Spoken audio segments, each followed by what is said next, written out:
London-based campaign group, the Centre for Countering Digital Hate, have found that tech platforms such as Facebook, Twitter and Instagram are failing to act on 89% of anti-Muslim hate speech online. Using the platform's own reporting tools, the Centre for Countering Digital Hate flagged 530 separate posts which contain bigoted and dehumanising content designed to target Muslim people through racist caricatures, conspiracies and false claims, with these posts being viewed over 20 million times. Just under 90% of this hateful content was easily identifiable, and yet platforms still chose not to remove it.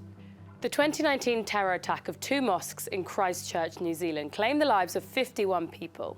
The terrorist was a follower of the Great Replacement conspiracy theory, a white supremacist and Islamophobic ideology which has a presence throughout social media. Months after the attack, Twitter, Facebook, Instagram, and along with the other tech platforms, signed up to something called the Christchurch Call to Action. This committed them to taking measures to seek the prevention of the upload of terrorist and violent extremist content and to prevent its dissemination, including its immediate and permanent removal. The social media giants also released a joint statement which promised that they would resolute in their commitment to ensure that they are doing all they can to fight the hatred and extremism that leads to terrorist violence. Well, I spoke to Imran Ahmed, founder of the Centre for Countering Digital Hate, about what he thought about his findings, and here's what he told me. So we looked at all types of anti-Muslim hatred across all platforms, and we wanted to see whether or not platforms were willing to take action once they know it's there. We reported that hate to them, and what we discovered is that 9 out of 10 times they take no action. And this is across pretty much all big social media platforms, isn't it? You know, like trying to find the best one out the social media platforms is like judging a haircut contest between 5 bald men. They're all pretty bad.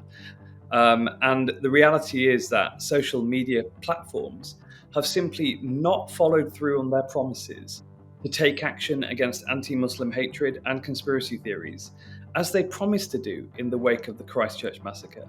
What would you suggest to tech platforms to crack down on this kind of thing? It's really evident in the study that algorithms have a huge part to play in the spread of this kind of hate.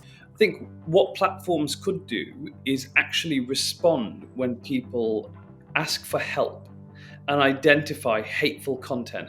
None of the pieces that we identified were marginal. They were all horrendous to look at, the kind of thing that make you gasp in horror. And if their moderators aren't able to see that for what it is, for hate that's unacceptable with regards to their community standards, then they need to retrain their moderators, they need to expand that moderator force, and they need to be more effective in ensuring that there isn't as much hate available on their platform to be amplified by their algorithm. I reached out to Twitter and Meta, who own Instagram and Facebook, for a statement on this. Meta did not respond, however, Twitter provided us with a statement.